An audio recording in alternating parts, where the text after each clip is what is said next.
Hello students, here is another manipulation question. That is, if we have this bracket that represents the greatest integer function and the value of this function is needed to be found.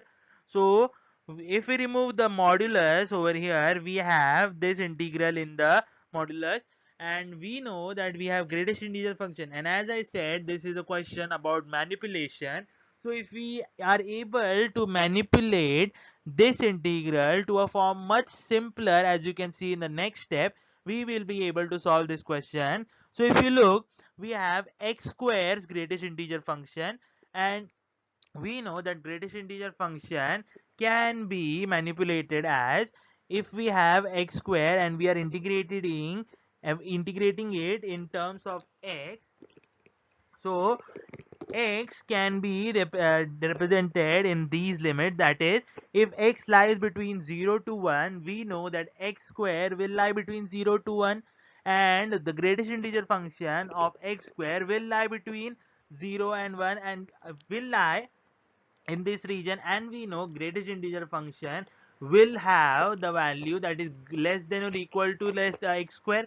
So greatest integer function part of x square, we know this value will be less than equal to, sorry, this value will be less than equal to 1.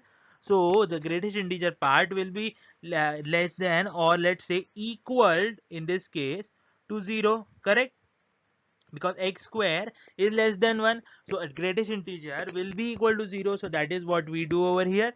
And for 1 to root pi by 2, this is root of pi by 2, that is the pi by 2 is inside the square root, and root of pi by 2, that is 3.14 upon 2, becomes 1.07, and 1.07 root is greater than 1, so we have the limit like that.